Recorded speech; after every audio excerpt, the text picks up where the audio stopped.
Assalamualaikum warahmatullahi wabarakatuh.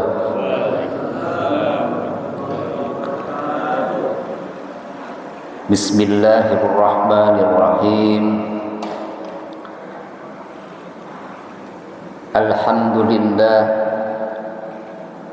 Alhamdulillahilladzi an'amana bi ni'matil imani wal islam. Ashhadu an la ilaha illallah wahdahu la syarika lah, al-malikul quddus salam, wa ashhadu anna sayyidana Muhammadan abduhu wa rasuluh, sahibu syarafi wal ihtiram.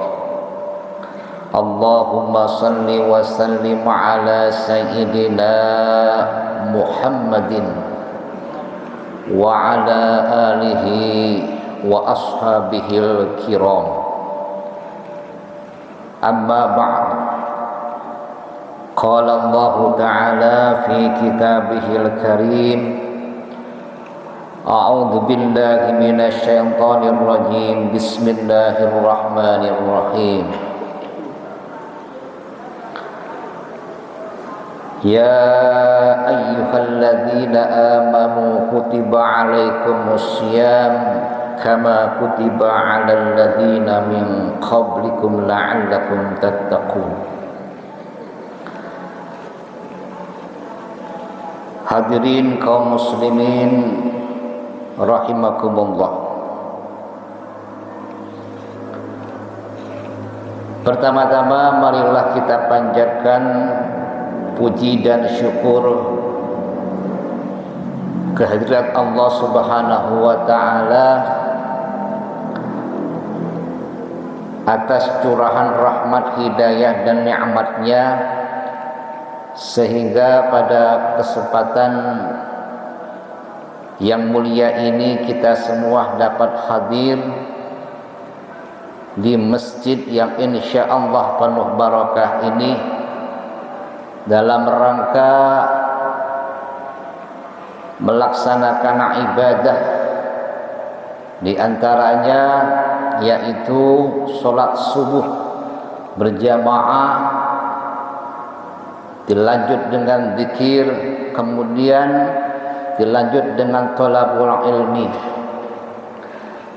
Tentu kita berharap mudah-mudahan ibadah yang kita laksanakan pagi hari ini dan seterusnya mudah-mudahan diterima oleh Allah Subhanahu wa ta'ala, dan ilmu yang kita kaji mudah-mudahan menjadi ilmu yang manfaat, ilmu yang bisa mengantarkan kita ke surganya Allah, dan ilmu yang bisa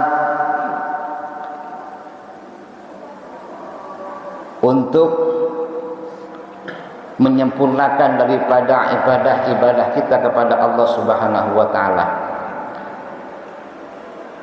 Ada sebuah motivasi dari Rasulullah sallallahu alaihi wasallam melalui sebuah hadisnya yang berbunyi, man hadara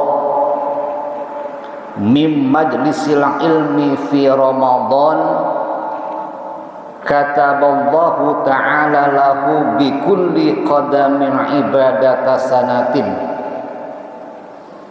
Kata Nabi, barang siapa yang hadir di majlis ilmu di bulan suci Ramadan, di mana ada kajian dia hadir, di mana ada ta'lim dia hadir di bulan suci Ramadan, kata Nabi, kataballahu ta'ala lahu bi kulli qadamin ibadata sanatin. Maka Allah Subhanahu wa ta'ala akan mencatat setiap langkah kakinya seperti ia ibadah selama 1 tahun. Ini motivasi buat kita dari Rasulullah. Oleh karena itu, selama kita masih diberikan kesehatan, bisa ketemu dengan Ramadan, selain kita melaksanakan ibadah, sholat wajib, puasa wajib, mari sama-sama kita hiasi, kita iringi dengan ibadah-ibadah sunnah. Salah satunya adalah dengan menghadiri kajian-kajian ilmu. Yang kedua, sholawat dan salam semoga senantiasa tercurahkan kepada junjungan alam baginda Nabi besar Muhammad sallallahu alaihi wasallam beserta para keluarga, sahabat dan segenap pengikutnya, dan mudah-mudahan sampai pula kepada kita umatnya. Amin ya rabbal alamin. Hadirin kaum muslimin rahimakumullah. Sebagai seorang muslim, tentu kita wajib bersyukur bahwasanya pada tahun ini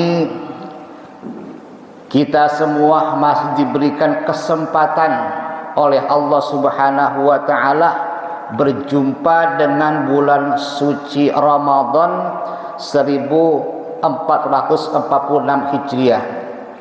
Ini nikmat yang sangat besar, nikmat yang sangat agung. Maka menjadi patut buat kita untuk bersyukur kepada Allah dengan lantunan kalimat hamdalah, alhamdulillahi rabbil alamin, alhamdulillahi rabbil alamin, alhamdulillahi rabbil alamin. Rasa syukur kita dengan berjumpa Ramadan di tahun ini tentu tidak cukup dengan hanya mengucapkan hamdalah, tapi mari sama-sama kita wujudkan, kita nyatakan rasa syukur kita kepada Allah dengan memanfaatkan kesempatan ini dengan melaksanakan rangkaian ibadah yang Nabi anjurkan, yang Nabi perintahkan di bulan suci Ramadan. Sebagaimana kita ketahui bahwasanya Ramadan itu adalah bulan yang mulia, bulan yang menjadi dambaan setiap umat Islam. Sebab mengapa? Kata Nabi, li'annal hasanata fihi mujtami'atun. Sebab ada banyak kebaikan yang ada di bulan suci Ramadan. Kalau kita hitung,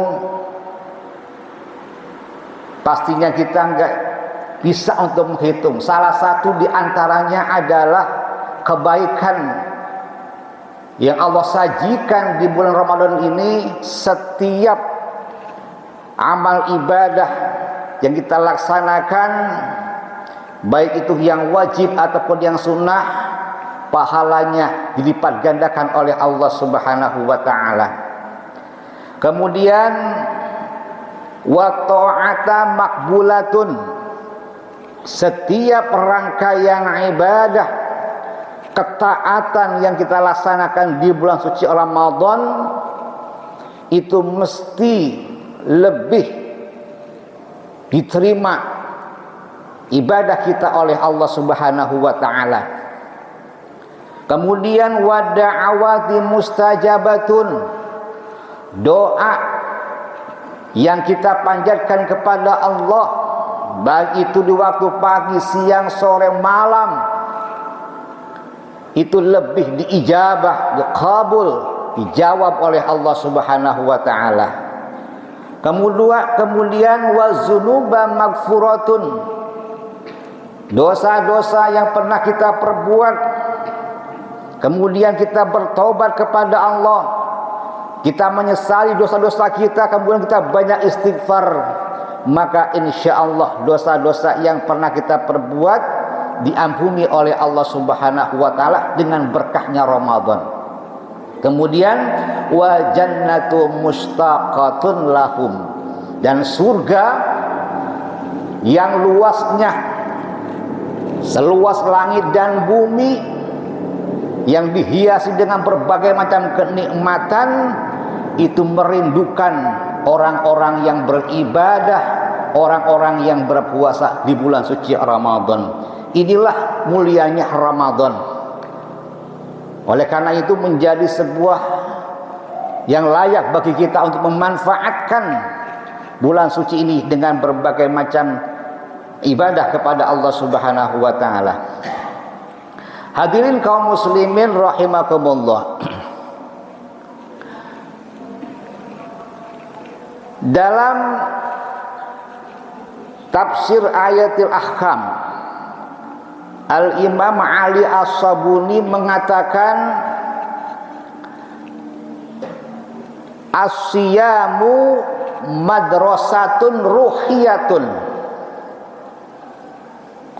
Puasa itu adalah madrasah, tempat belajar. Bahasa kita ya sekolahan.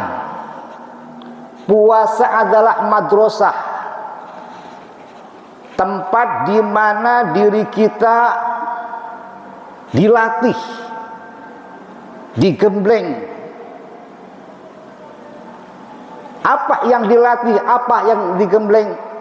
Yaitu ruhiyatun, ruh kita. Ya, madrasatun ruhiyatun, ruh kita dilatih, digembleng oleh ibadah puasa.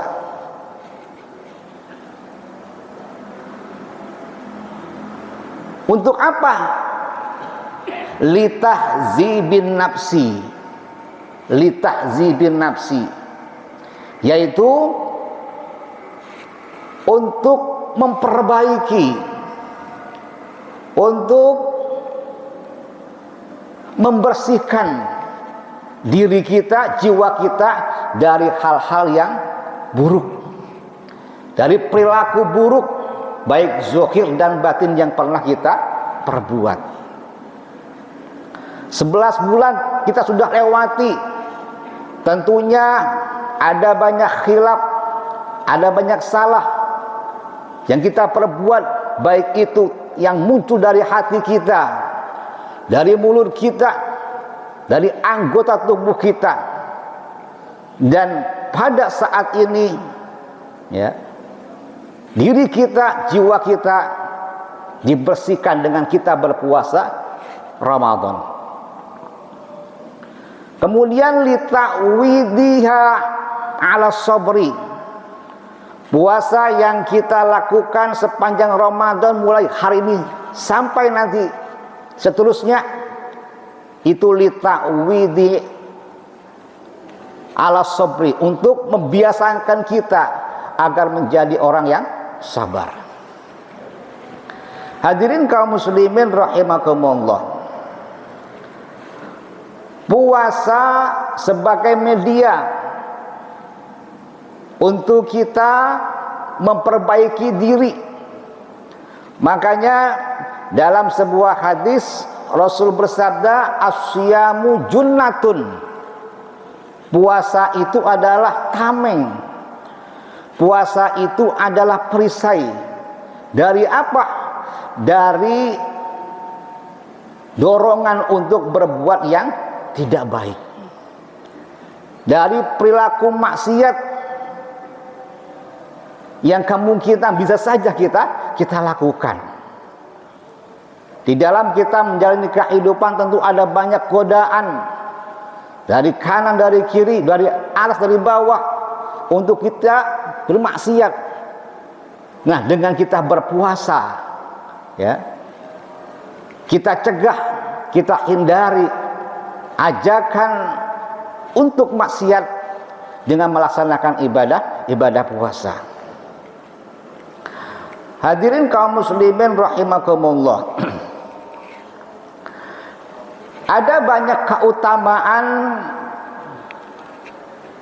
dari kita melaksanakan ibadah puasa. Salah satu di antaranya adalah mencegah diri kita untuk melaksanakan atau berbuat sesuatu yang tidak halal atau yang diharamkan oleh Allah Subhanahu wa taala. Salah satunya adalah makanan. Makanya ada beberapa hal yang perlu kita perhatikan dari sesuatu yang masuk ke perut kita dan itu tidak halal statusnya. Syekh Al-Madbuli mengatakan dalam kitab Minah Usaniyah,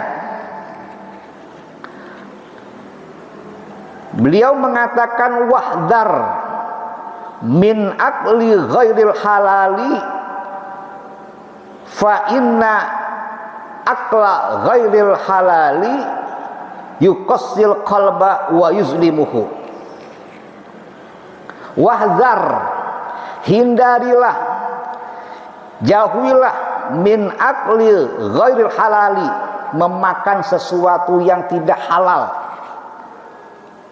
memakan sesuatu yang diharamkan oleh Allah Subhanahu wa taala, baik itu zatiyahnya ataupun prosesnya atau asal muasalnya. Sebab mengapa? Karena kalau kita memakan sesuatu yang tidak halal, fa inna aqla ghairil halali yuqassil qalba wa yuzlimuhu. Efek negatif dari memakan sesuatu yang diharamkan oleh Allah itu adalah bisa mengeraskan hati, bisa menggelapkan hati, bisa membuat hati kita ini mati. Dan hati ini adalah organ tubuh yang paling pokok. Seluruh gerak-gerik diri kita, seluruh perilaku kita, perbuatan kita itu bermuara dari hati. Ya. Termasuk kita bisa hadir ya, di majlis ini, kita ibadah di masjid ini kali ini adalah dorongan hati. Ya. Memakan sesuatu yang tidak halal itu bisa mengeraskan, menggelapkan hati. Pak Ustadz, apa tanda orang yang hatinya gelap, orang yang hatinya keras? Syekh Ibnu Athaillah As-Sakandari dalam kitabnya Al-Hikam mengatakan, min alamati mautil qalbi, dari sekian tanda-tanda matinya hati seseorang, yaitu adamul huzni ala ma fataka minal muwafaqati. Adamul huzni, dia nggak punya rasa sedih, dia merasa masa bodoh, ya, sama sekali nggak punya rasa sedih dari kesempatan ibadah yang terlewat. Dia ketinggalan sholat 5 waktu, ya nggak menyesal, cuek aja, ya, tidak merasa sedih. Datangnya Ramadan dia biasa aja, menganggap sama dengan bulan-bulan yang lainnya. Ini adalah tanda-tanda orang yang hatinya mati. Adamul huzni, ya, dia nggak merasa sedih dari kesempatan ibadah yang terlewat. Pokoknya cuek, masa bodoh, nggak peduli. Ya, yang penting gua happy, yang penting gua bahagia. Ya. Kemudian yang selanjutnya, wa tarkun nadami ala ma fa'alat min wujudiz zalati. Orang yang hatinya keras, orang yang hatinya itu mati, gelap, itu enggak punya rasa menyesal dari kesalahan, kehilapan, dosa yang dia perbuat. Ya. Dia menghina, dia mencaci, ya, dia bermaksiat, biasa aja, happy aja. Dia tidak punya rasa menyesal, seakan-akan hal itu adalah biasa. Ya. Ini orang yang hatinya keras. Oleh karena itu, oleh Allah Subhanahu wa ta'ala kita diwajibkan untuk berpuasa selama 1 bulan penuh di bulan suci ini. Ya, salah satunya adalah tujuannya agar hati kita lembut, hati kita itu lentur, ya, hati kita bersih. Kemudian yang selanjutnya, kenapa kita ini diperintahkan menghindari sesuatu yang tidak halal, makanan yang tidak halal, yaitu wa yahjubuhu an duhuli hadratillahi ta'ala. Orang yang memakan sesuatu yang tidak halal itu akan terhijab, terhalang dari ma'rifat kepada Allah Subhanahu wa ta'ala. Termasuk dalamnya adalah ketika dia berdoa kepada Allah, itu doanya akan terhijab, akan terhalang, tidak dikabulkan oleh Allah Subhanahu wa ta'ala. Begitu besar efek sesuatu makanan yang tidak halal, ya, bisa, ya, menghijab dari kita makrifat kepada Allah Subhanahu wa ta'ala. Ibadah terasa berat, melakukan ketaatan dihantui dengan berbagai macam kemalasan dan lain sebagainya. Kemudian yang selanjutnya adalah wa yuhliqus siyaba. Wa yuhliqus siyaba. Ya, orang yang memakan sesuatu yang tidak halal atau sesuatu yang haram itu akan rusak. Apa yang rusak? Perilakunya, akhlaknya, tindak tanduknya, atau perbuatannya. Ini artinya bahwa memakan sesuatu yang tidak halal itu bisa memberikan pengaruh besar terhadap perilaku yang diperbuat oleh anggota tubuh kita, baik itu mata, mulut, tangan, dan lain sebagainya. Sebab mengapa? Karena memakan sesuatu yang halal masuk ke dalam perut, kemudian menyatu dengan darah, dengan daging, maka kemudian itu mengeluarkan perilaku-perilaku yang tidak baik dari anggota tubuh kita. Na'udzubillah min dzalik. Ini menjadi sebuah peringatan buat kita, sebisa mungkin apa yang masuk ke dalam perut kita itu benar-benar bernilai halal.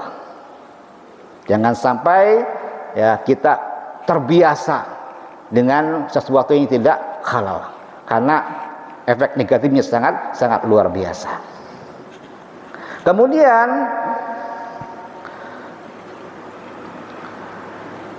Imam Abu Hanifah rahimahullah, beliau mengatakan, lau anna abdan abadallahu ta'ala hatta mithla hadhihi sariyah summa innahu lam yadri ma yudkhilu jawfahu ahalalun am haramun ma tuqbila minhu.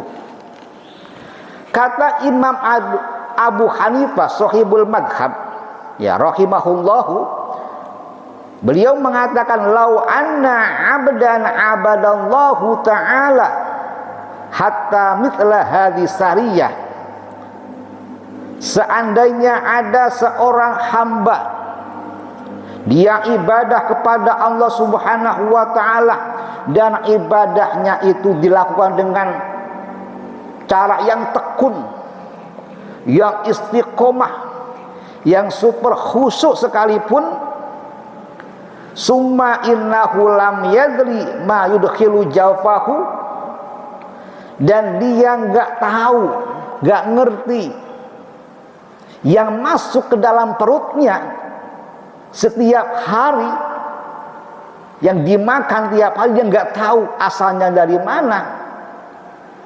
Ahalalun am haramun, apakah itu halal, apakah itu haram, pokoknya ya dia masa bodoh, nggak tahu. Ya, dia ibadahnya tekun, ibadahnya ya khusyuk, ibadahnya rajin, tapi dia nggak ngerti apa yang masuk ke dalam perutnya, apakah itu statusnya halal, apakah itu haram. Maka kata Imam Abu Hanifah, ma tuqbila minhu, maka ibadahnya yang dilakukan dengan rajin, dengan khusyuk, ibadahnya menjadi sia-sia, tidak diterima oleh Allah Subhanahu wa ta'ala. Na'udzubillah min dzalik. Ini menjadi sebuah peringatan buat saya pribadi dan juga para jamaah sekalian. Ya, kita memang diperintahkan untuk ibadah oleh Allah Subhanahu wa ta'ala, ibadah wajib, ibadah sunnah. Maka penting bagi kita juga ya untuk memperhatikan apa yang masuk ke dalam perut kita. Ya, perut ini kan ya bisakah masukkan makanan apa saja. Ya, berapa banyak biaya yang kita keluarkan untuk urusan perut.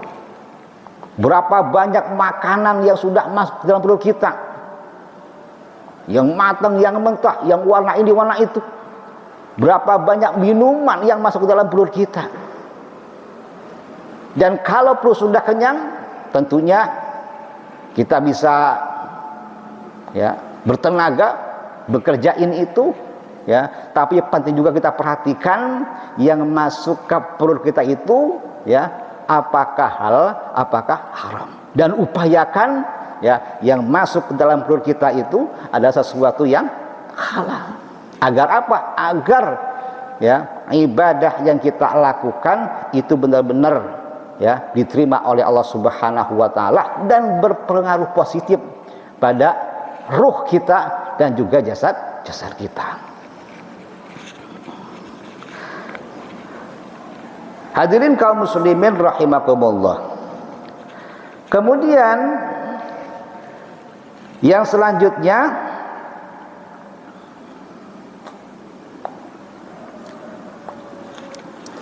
wa qala sayyidi Ali Al-Khawas, ya. Sayyid Ali Al-Khawas mengatakan, man akalal harama wa atolal ibadah, barang siapa memakan sesuatu yang haram dan dia tekun ibadah, ibadahnya panjang ya, ibadahnya lama, ibadahnya tekun, ibadahnya khusyuk, fahuwa kal hamamil ladzi raqada ala bidin fasid, ya, dia laksana burung merpati yang mengerami telur yang busuk. Ya, dia ibadah rajin, ibadah khusyuk, ya, tapi dia makan sesuatu yang haram, itu laksana burung merpati yang ngeremin telur yang busuk. Fahuwa yud'ibu nafsuhu fi tuli maqam, dia hanya capek doang, ya, hanya mendapatkan rasa lelah, rasa letih. Summa la yufarrihu syai'an, ya, itu telurnya nggak ada yang menetes, ya, tidak ada yang menetes, cuma dieramin doangan, ya, nggak ada yang menetes, ya.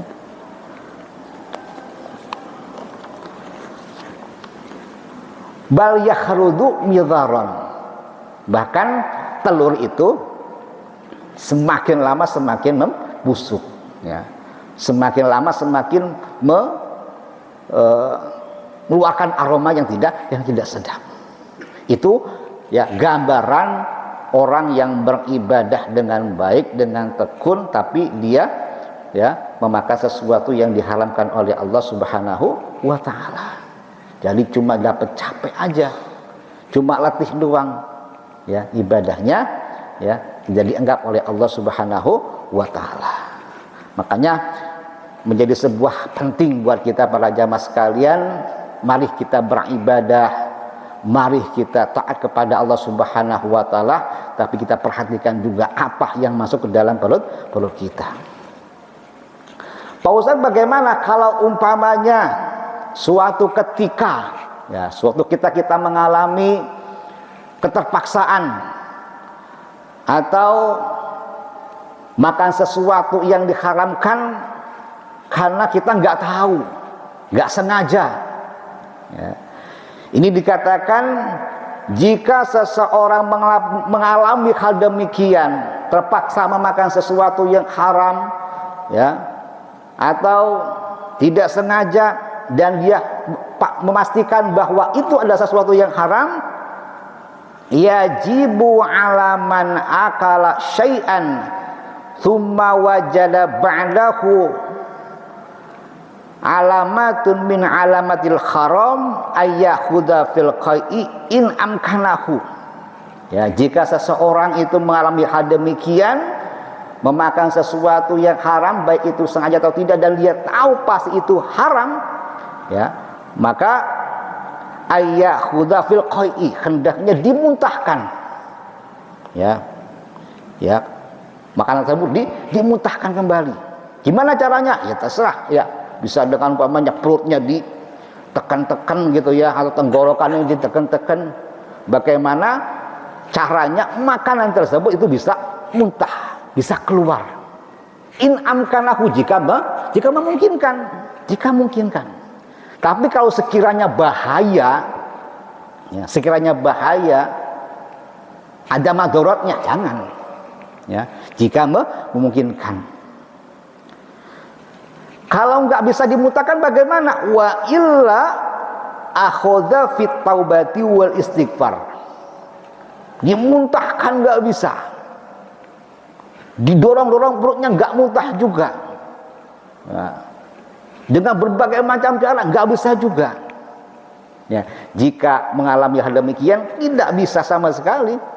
Ya, ayyakhudha fit taubati, hendaknya dia bertaubat kepada Allah Subhanahu wa ta'ala, menyesal, ya, karena sudah kemasukan sesuatu yang haram, ya. Wal istighfar, kemudian diiringi dengan beristighfar kepada Allah Subhanahu wa ta'ala. Astagfirullahaladzim, astagfirullahaladzim, astagfirullahaladzim. Itu solusi manakala kita mengalami hal demikian, memakan sesuatu yang haram karena unsur keterpaksaan atau mungkin ya karena ya unsur kesengajaan gitu ya. Para jamaah sekalian yang dirahmati Allah Subhanahu wa taala. Kemudian yang selanjutnya penting juga saya sampaikan sebagai pengingat juga buat saya pribadi juga para jamaah.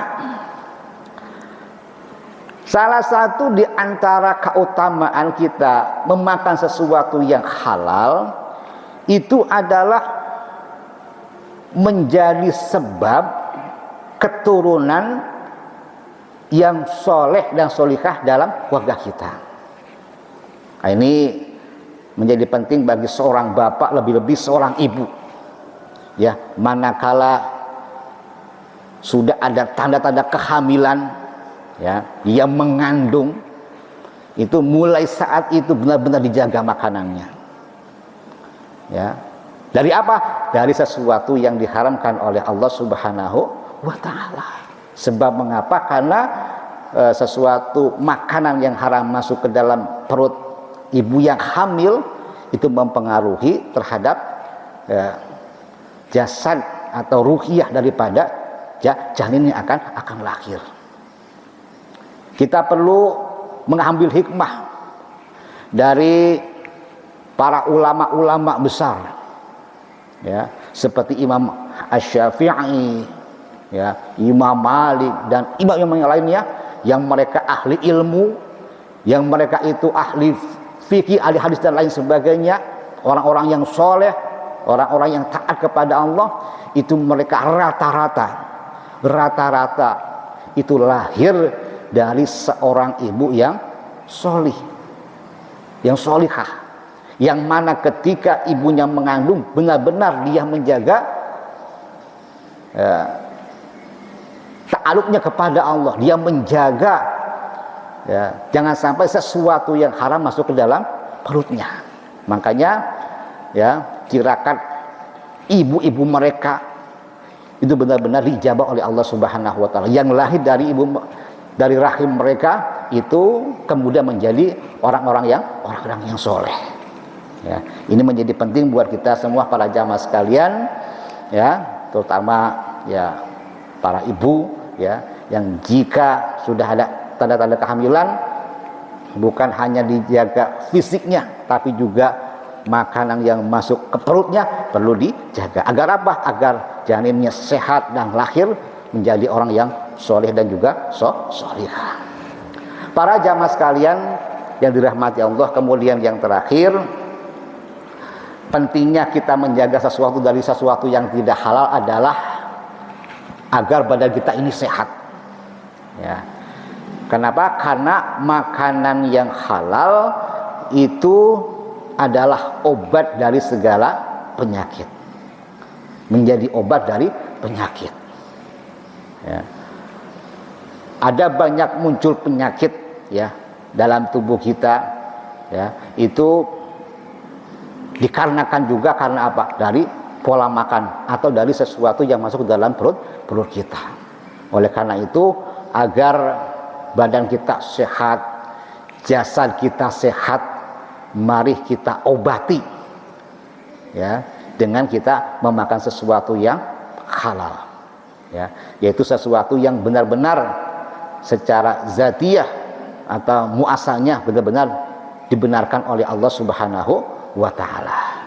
Mudah-mudahan kita semua diberikan kekuatan iman dan Islam oleh Allah Subhanahu wa taala, bisa menjaga diri semaksimal mungkin dari sesuatu makanan yang diharamkan oleh Allah Subhanahu wa taala. Sekali lagi saya ngingetin diri saya pribadi dan juga para jamaah sekalian, mari ibadah puasa yang diwajibkan kepada kita oleh Allah Subhanahu wa taala benar-benar kita laksanakan dengan baik, dengan sekhusyuk mungkin. Kita jauhi hal-hal yang buruk, hal-hal yang dilarang oleh agama, karena puasa adalah menjadi media bagi kita untuk memperbaiki diri, menyucikan diri, dan juga sebagai media latihan agar kita benar-benar bisa menghindar dari sesuatu yang diharamkan oleh Allah, terlebih-lebih adalah makanan. Ya, demikian, semoga bermanfaat apa yang kita kaji. Ilmu ini bisa manfaat buat kita dan menjadi pengingat buat kita agar menjadi hamba-hamba Allah yang muttaqin. Amin ya rabbal alamin. Demikian, mungkin ada sesuatu yang mau ditanyakan, barangkali nanti bisa dijawab. Silakan.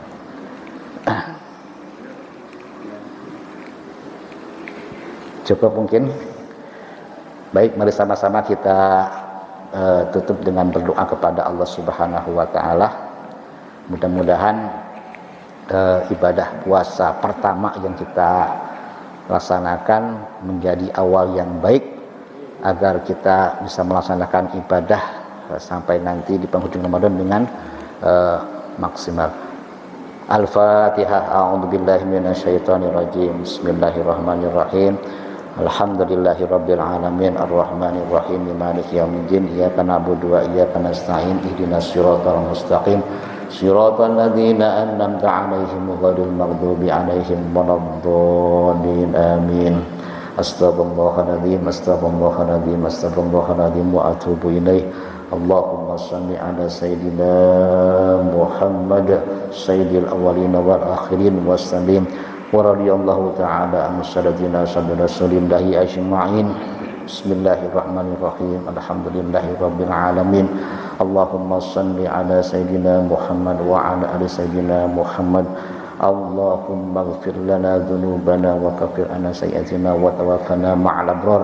Rabbana zalamna anfusana wa illam taghfir lana wa tarhamna lanakunanna minal khasirin. Rabbana zidna ilman warzuqna fahman. Allahumma rzuqna fahman nabiyyin wa hifdzal mursalin wa ilhamal malaikatil muqarrabin. Allahumma ij'alna ya Allah wa auladana wa zurriyyatina min ibadikas sholihin wa min ibadikal muttaqin wa min ibadikal najihin bi rahmatika ya arhamar rahimin. Allahumma taqabbal minna salatana wa siyamana wa ta'awudna bi rahmatika ya arhamar rahimin. Rabbana hab lana min azwajina wa dzurriyyatina qurrata a'yun waj'alna lil muttaqina imama. Rabbana ya Allah atina fid dunya hasanah wa fil akhirati hasanah wa qina adzabannar. Wa sallallahu ala sayyidina Muhammad. Subhana rabbika rabbil izzati amma yasifun wa salamun alal mursalin walhamdulillahi rabbil alamin. Demikian, terima kasih atas segala perhatian dan mohon maaf kalau ada kekurangan. Saya akhiri, wassalamualaikum warahmatullahi wabarakatuh.